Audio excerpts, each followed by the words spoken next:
Good morning students. BEd second year के paper knowledge and curriculum ज्ञान और पाठ्यचर्या के अंतर्गत अब हम देखने वाले हैं ज्ञान के विद्यालय में और विद्यालय के बाहर ज्ञान कैसे और किस तरह से होता है, क्या होता है।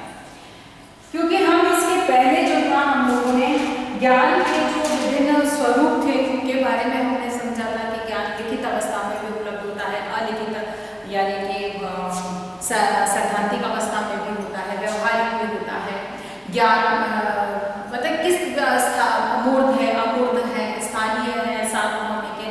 हमने इन विभिन्न स्वरूपों में ज्ञान को समझा कि ज्ञान किस किस रूप में हमारे सामने विद्यमान रहता है। अब यही ज्ञान जिसके बारे में अब तक हम चर्चा करते आए कि वो सार्वभौमिक है, स्थानीय है, मूर्त है, अमूर्त है, लिखित है, व्यवहारिक है, सैद्धांतिक है, किस तरह का है। जब हम इसके स्वरूप तो अब यही चीज, क्योंकि इन्हीं सभी स्वरूपों में ज्ञान विद्यालय में भी दिया जाता है और विद्यालय के बाहर से भी बालक ज्ञान को अर्जित करता है। विद्यालय में निश्चित है कि विद्यालय विद्या का मंदिर होता है, यानी कि कहने का मतलब कि विद्यालय में मूल रूप से कार्य ही शिक्षा प्रदान करने का होता है। तो यही शिक्षा बालक के ज्ञान में वृद्धि करती है, ये ज्ञान के स्तर तक बालक को लेकर जाती है। क्योंकि जैसे जैसे बालक का बौद्धिक विकास होता जाता है, मानसिक विकास होता जाता है, वो चीजों को अपने अनुकूल अपने हिसाब से तत्वों को समझना, ग्रहण करना प्रारंभ करता है। तो विद्यालय में जो कुछ भी बालक को ज्ञान प्रदान किया जाता है, निश्चित है कि उसकी एक निश्चित रूपरेखा, निश्चित स्वरूप और निश्चित आकार उसका होता है। विद्यालय के बाहर जो ज्ञान है, निश्चित है कि वह बालक अपने स्तर पर अपनी इच्छा, अपनी रुचि, अपनी योग्यताओं के अनुसार अर्जित करता है। उसको देने के लिए किसी निश्चित व्यक्ति की आवश्यकता नहीं होती है। बालक किसी से भी कैसे भी अर्जित कर सकता है।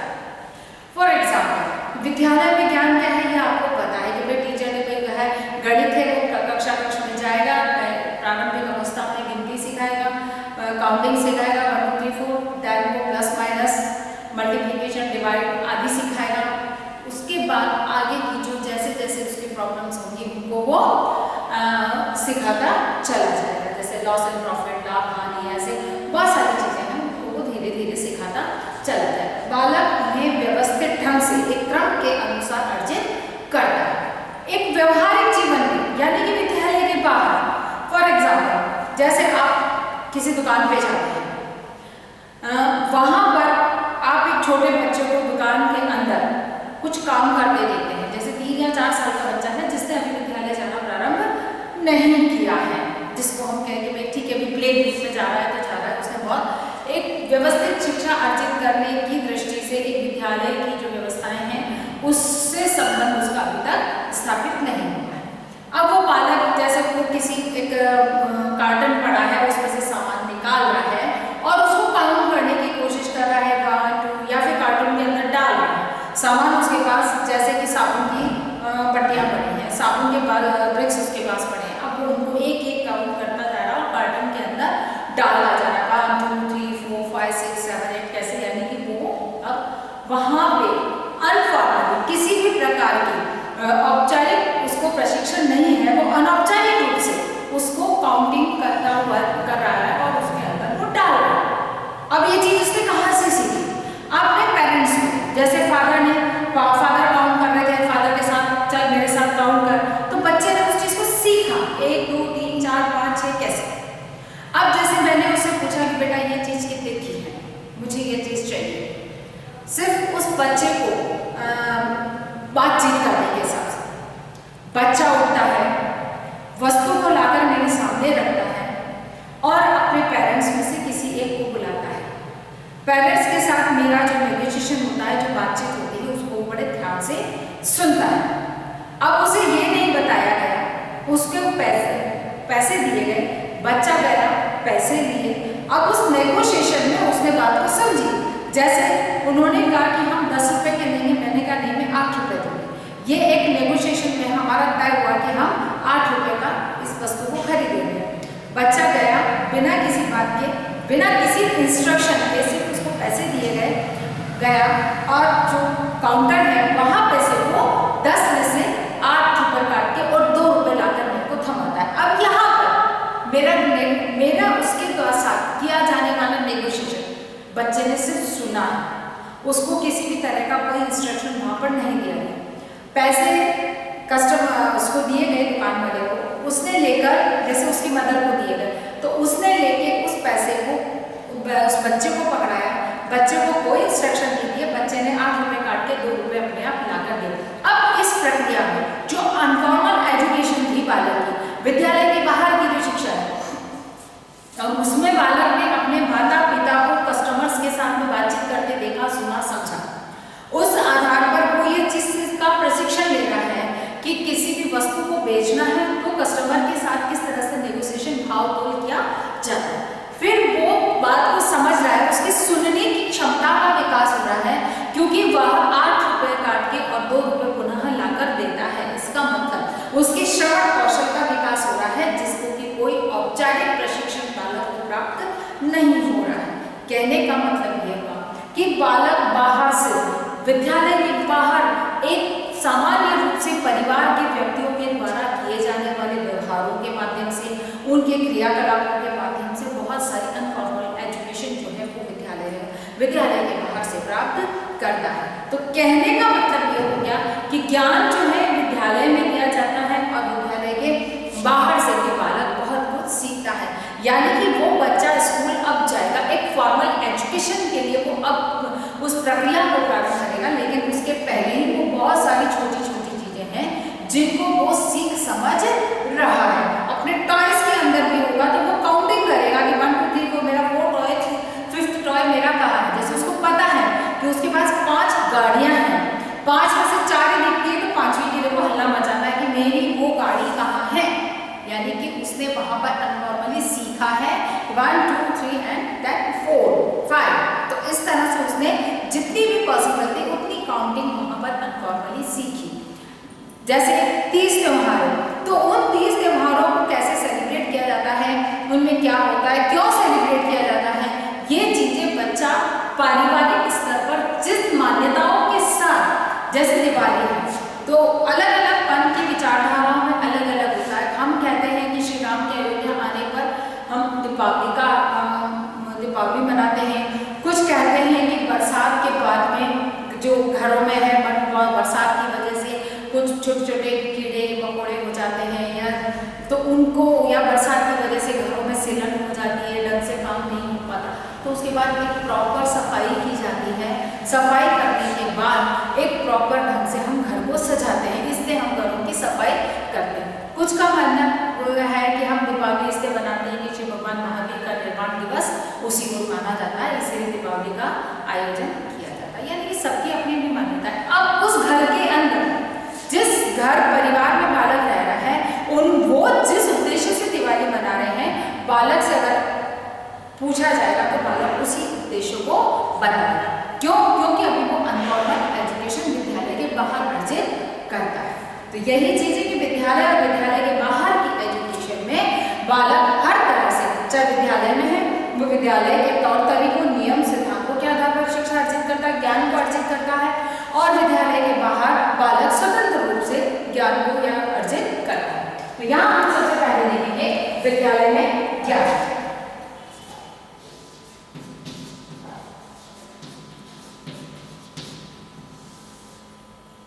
विद्यालय में ज्ञान। विद्यालय में बालक निश्चित है, अगर आपको सूची बनाने को कहा जाए तो आपको पता है कि आप विद्यालय में ज्ञान किस किस तरह से अर्जित करते हैं। सबसे पहली बात है क्रमबद्ध ज्ञान, सिस्टमैटिकली नॉलेज।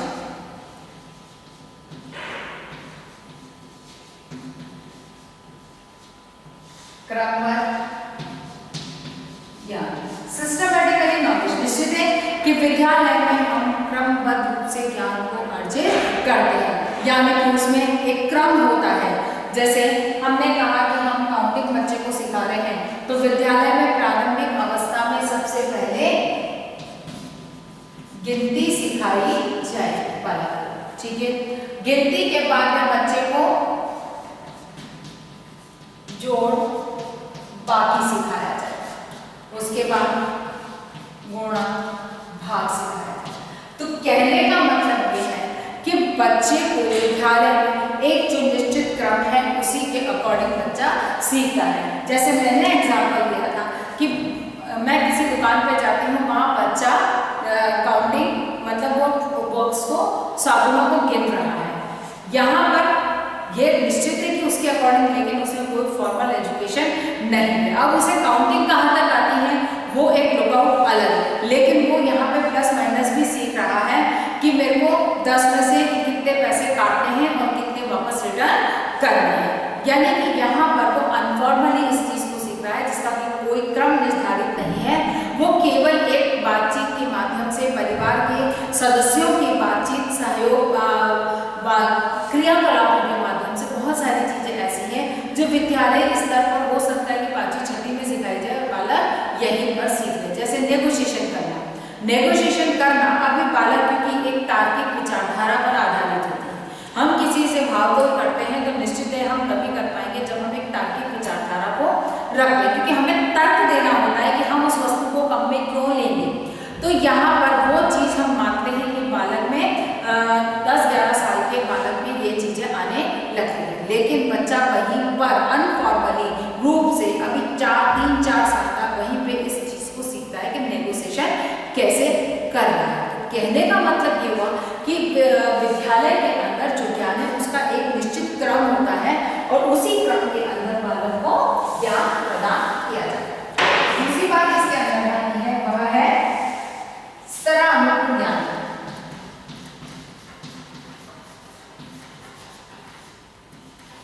स्तरानुकूल ज्ञान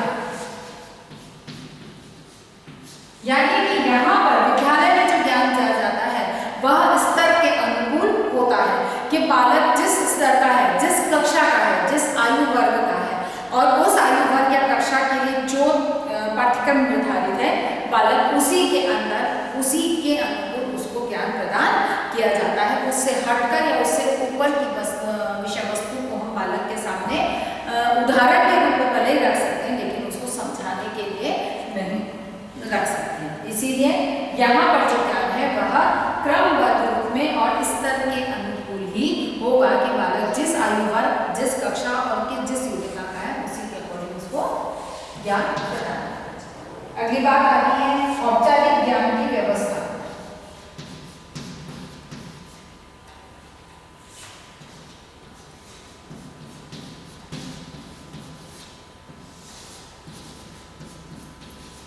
औपचारिक ज्ञान की व्यवस्था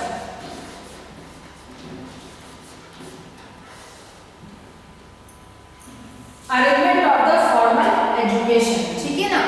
औपचारिक ज्ञान की व्यवस्था, arrangement of the formal education, यहाँ पर बकायदा औपचारिक रूप से एक भवन का निर्माण किया जाता है, विभिन्न कक्षों का निर्माण किया जाता है, बालकों के सुविधाजनक बैठने के लायक सुविधाजनक फर्नीचर की व्यवस्था की जाती है। कक्षा के अंदर जितने आवश्यक उपकरणों की आवश्यकता है जैसे बोर्ड, चौक आदि, इन सब की व्यवस्था की जाती है। फिर बालक के लिए खेलने के लिए एक मनोरंजनात्मक दृष्टिकोण से जो पाठ्य सहगामी क्रियाएं हैं उनके अनुसार हम संसाधनों को जुटाते हैं। यानी कि यहाँ पर एक बकायदा फॉर्मल एजुकेशन के लिए, औपचारिक ज्ञान प्रदान करने के लिए हम समस्त व्यवस्थाओं का निर्धारण करते हैं या व्यवस्थाओं को जुटाते हैं, जिससे बालक को एक हम आरामदायक वातावरण में, सहज वातावरण में ज्ञान अर्जित करने योग्य वातावरण का निर्माण करके और शिक्षा प्रदान या ज्ञान प्रदान कर सकते हैं। अगली बात आती है प्रभावी शिक्षण अधिगम प्रक्रिया। प्रभावी शिक्षण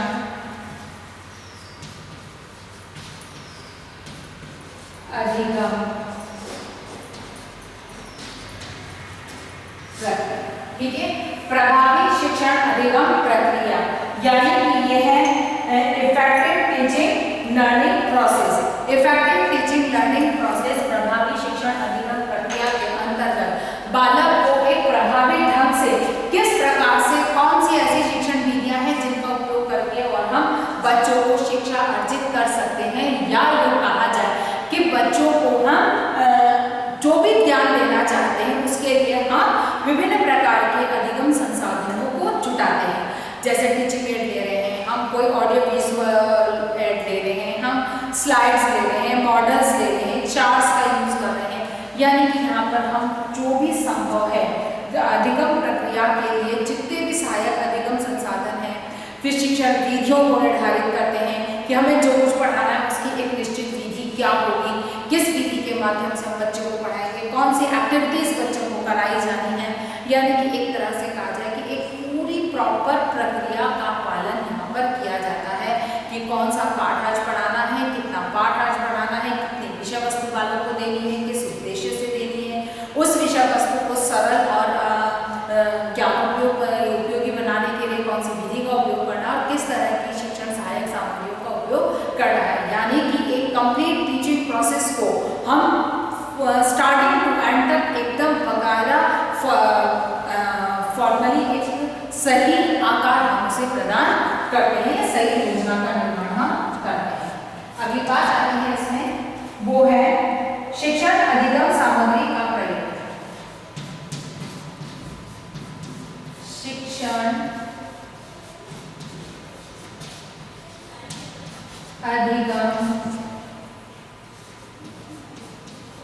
सामग्री, यहाँ पर शिक्षण अधिगम सामग्री का उपयोग किया जाता है कि हम किस तरह की, हम एक अध्यापक का टारगेट होता है, एक अध्यापक की सोच होती है कि जो भी विषय वस्तु मैं देना चाह रहा हूँ वो कम समय में अधिक विषय वस्तु बालक तक पहुँचे, तो उसके लिए एक शिक्षक क्या करेगा, वो यही प्रयास करेगा कि ऐसी प्रभावी अधिगम सामग्री का निर्माण किया जाए जिसमें कि कम समय में अधिक सामग्री और प्रभावी ढंग से रोचक और आकर्षक रूप से स्थायी ज्ञान के दृष्टिकोण से बालक तक पहुंच सके।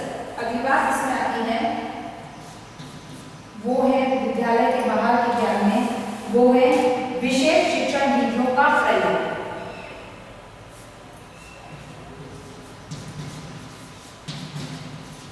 विशेष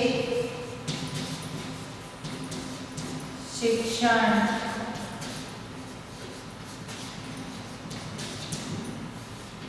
विधियों का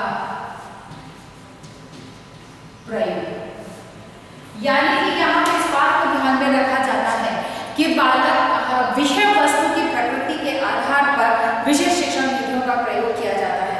जैसे हम किसी की जीवनी बता रहे हैं तो हम कहानी का उपयोग कर सकते हैं, हम किन्हीं स्रोतों के बारे में बता रहे हैं तो उन स्रोतों से संबंधित मॉडल्स को लाकर बालकों के सामने प्रस्तुत करके और बालकों को उसके बारे में समझा सकते हैं, या फिर बालक को कोई प्रोजेक्ट मेथड देकर उसके माध्यम से हम बता सकते हैं कि भैया अगर बालक स्वयं किसी कार्य को करने की जो विषय वस्तु है उससे संबंधित स्वयं प्रयास कर सकता है तो हम बालक को प्रोजेक्ट मेथड के थ्रू उस चीज को समझाने का प्रयास कर सकते हैं। कहने का मतलब विशिष्ट शिक्षण विधियों का प्रयोग इसके अंतर्गत किया जाता है, बिना शिक्षण विधि के कोई भी शिक्षण कार्य संभव नहीं है, इसीलिए विद्यालय ज्ञान के अंतर्गत निश्चित शिक्षण विधियों का उपयोग किया जाता है।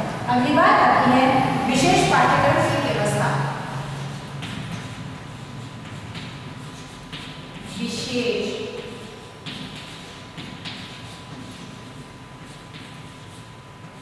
पाठ्यक्रम की विशेष पाठ्यक्रम की व्यवस्था, यानी कि बालक को जिस तरह के चाहिए, यानी कि यहाँ पर जिस आयु वर्ग का बालक है, जिस तरह की योग्यता रुचि क्षमताएं हैं उसके अनुसार एक निश्चित पाठ्यक्रम शिक्षा विभाग द्वारा या विश्वविद्यालय द्वारा निर्धारित किया जाता है। यहाँ पर ये एक निश्चित और विशिष्ट पाठ्यक्रम होता है, क्योंकि जैसे इतिहास का है तो बालक इतिहास के विषय वस्तु में क्या क्या पाठ्यक्रम के अंतर्गत निर्धारित किया जाएगा कि क्या क्या किस स्तर के बालक को कौन से पाठों में पढ़ाने हैं या कौन सी विषय वस्तु पहुंचाई जानी है, यानी कि एक निश्चित विद्यालय ज्ञान के अंदर निश्चित पाठ्यक्रम का होना अनिवार्य है। अगली बात इसमें आती है वह है छात्रों के सर्वांगीण विकास की व्यवस्था।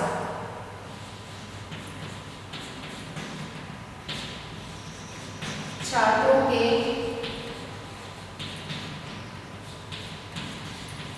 सर्वांगीण विकास की व्यवस्था। छात्रों के सर्वांगीण विकास की व्यवस्था, यानी कि इसमें अब छात्रों का जो विश्वविद्यालय ज्ञान के अंतर्गत जो भी व्यवस्था है वो छात्रों के सर्वांगीण ज्ञान को ध्यान में रखकर प्रदान की जाती है कि बालक का सर्वांगीण विकास कैसे हो सकता है, इस चीज को ध्यान में रखा जाता है। यानी कि हर वो प्रक्रिया, गतिविधि या क्रियाएं वहां पर आयोजित होती हैं जिनके माध्यम से बालक का सर्वांगीण विकास हो सकता है। अगली बात इसमें है वो है सामाजिक जीवन का संरक्षण और स्थायीकरण।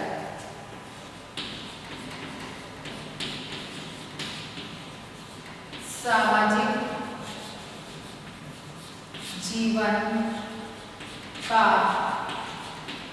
संरक्षण व स्थायीकरण।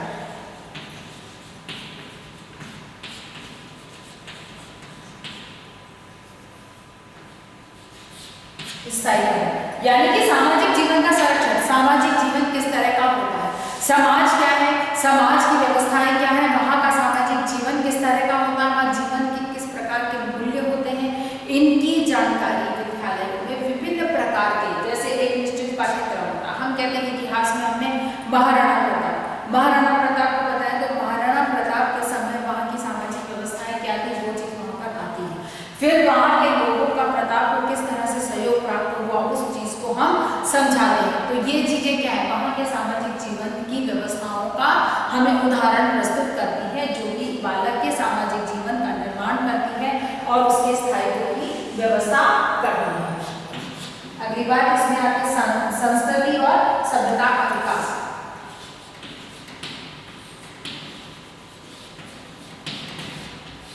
संस्कृति व सभ्यता का विकास।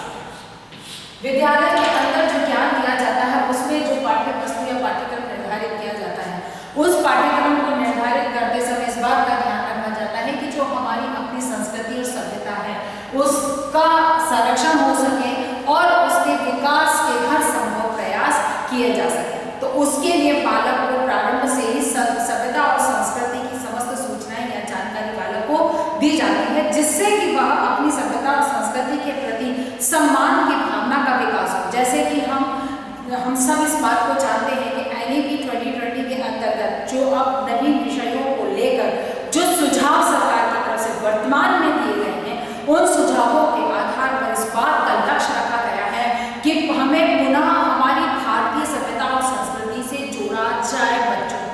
क्योंकि जब अंग्रेजी काल में अंग्रेजों की जो शासन व्यवस्था थी, उन्होंने जो शिक्षा का स्वरूप निर्धारित किया था वो अंग्रेजी शिक्षा का स्वरूप निर्धारित किया था, जिसने कि पाश्चात्य संस्कृति के विकास पर बल दिया था। और यही कारण है कि हमारी जो वर्तमान में लोगों की सोच बन पाई है वह यही बन पाई है कि हम पाश्चात्य संस्कृति को भारत से बेहतर और श्रेष्ठ समझते हैं।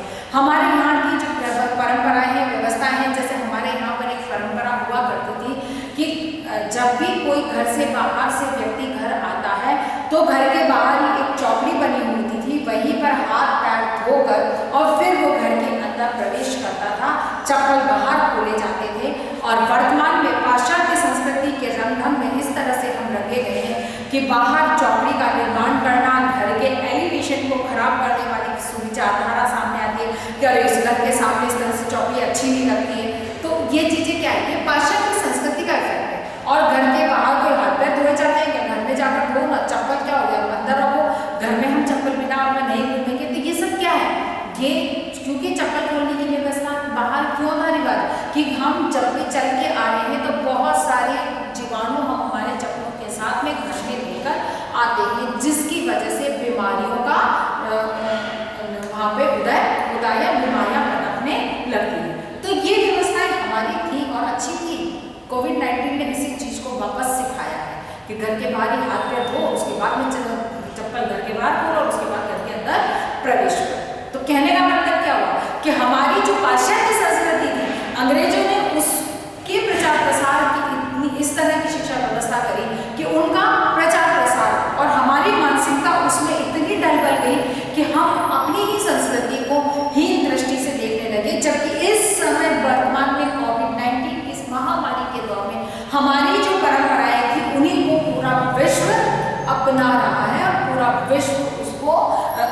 स्वीकार करने पर बाध्य है। इसका मतलब हमारी संस्कृति थी वह बहुत उन्नत कोटि की थी, लेकिन उसको उस समय की जो शिक्षा व्यवस्था थी वो विद्यालय की इस तरह से थी कि वह हम स्वयं भारतीय ही अपनी संस्कृति की जो व्यवस्थाएं हैं उनको निकृष्ट कोटि का या निम्न विचारधाराओं का, यूँ कहा जाए कि संकुचित विचारधाराओं की श्रेणी में रखकर उनके प्रति हीनता की भावना हमने आने लगी।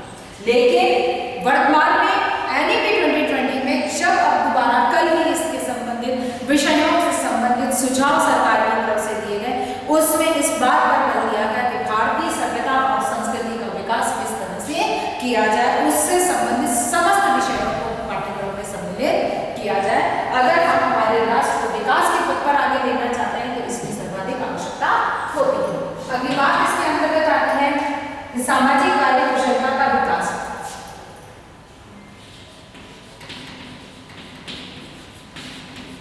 सामाजिक कार्य कुशलता का विकास, ठीक है ना। तो सामाजिक गतिविधियां, सामूहिक गतिविधियां जब बालकों को करने को दी जाती हैं तो उन गतिविधियों के माध्यम से बालक सामाजिक गुणों का विकास उसमें होता है और सामाजिक रूप से किस तरह से कार्य किए जाने चाहिए इस कौशल का विकास विद्यालय के माध्यम से होता है। फिर विद्यालय पाश्चात्य अनुकूलन की क्षमता का विकास। विद्यालय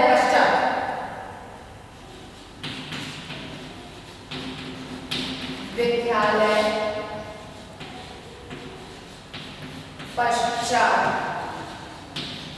अनुकूलन, यानी कि विद्यालय में जो कुछ भी शिक्षा अर्जित की गई है, विद्यालय से जब बालक बाहर निकलता है तो उसके बाद उसमें किस तरह का अनुकूलन होना चाहिए, समायोजन किस तरह से होकर इसके लिए शिक्षा प्रदान की जानी चाहिए। और फिर जीवन के मूल्यों का विकास।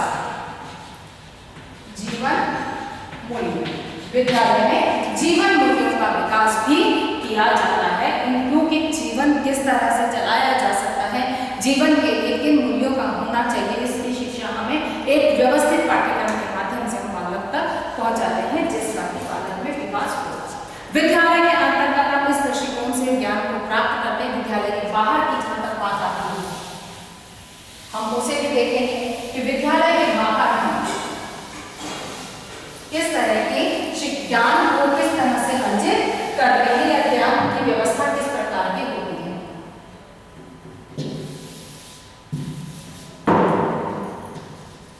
विद्यालय के बाहर ज्ञान, ठीक है। विद्यालय के बाहर ज्ञान की बात आती है तो अनौपचारिक व्यवस्था है।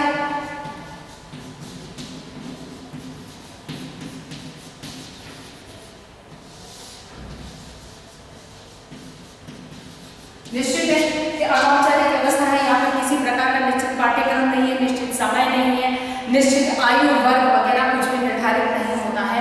इसमें बालक अपनी योग्यता, रुचि, क्षमता के अनुसार जो उसको अच्छा लगता है उसके अकॉर्डिंग वो शिक्षा को अर्जित, ज्ञान को अर्जित करता है। उसके अलावा कोई निश्चित व्यक्ति निर्धारित नहीं है, जैसे विद्यालय में शिक्षक निर्धारित होता है, जैसे वहाँ पर कोई शिक्षक निर्धारित नहीं होता है। बालक अपने जिससे भी हो सकता है उससे शिक्षा अर्जित करता है। अगली बात इसमें आती है क्रमबद्धता का अभाव। क्रमबद्धता का अभाव, क्योंकि यहाँ पे कोई क्रमबद्ध ज्ञान नहीं होता है जैसे कि विद्यालय में होता है, फिर इस तरह अनुकूल नहीं होता,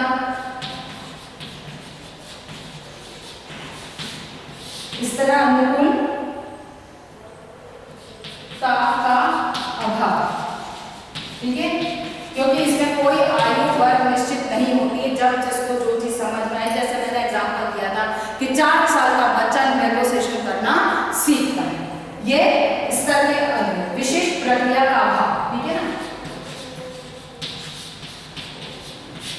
विशिष्ट प्रक्रिया का अभाव, यानी कि इसमें कोई निश्चित प्रक्रिया नहीं होती, जैसे शिक्षण विधि प्रक्रिया निर्धारित होती है विद्यालय में, विद्यालय के बाहर ऐसी कोई व्यवस्था नहीं होती है। पाठ्यक्रम का अभाव,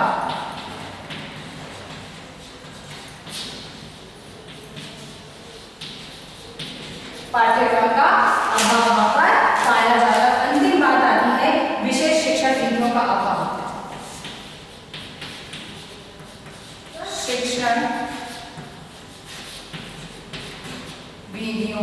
का अभाव। ठीक है, यानी कि विद्यालय व्यवस्था से बिल्कुल उलट व्यवस्था विद्यालय के बाहर होती है, जहाँ पर कि हर प्रकार की अनौपचारिक शिक्षा होती है। कोई शिक्षक निर्धारित नहीं, कोई पाठ्यक्रम नहीं, कोई स्थान नहीं, कोई शिक्षण विधि नहीं और कोई निश्चित व्यक्ति नहीं होता है और बालक अपनी स्वेच्छा के अनुसार उसको अध्ययन करता है। आज की इस विषय वस्तु के आधार पर हमारा प्रश्न है आज का हमारा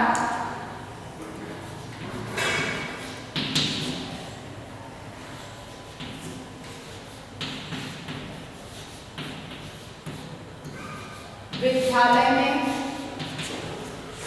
एवं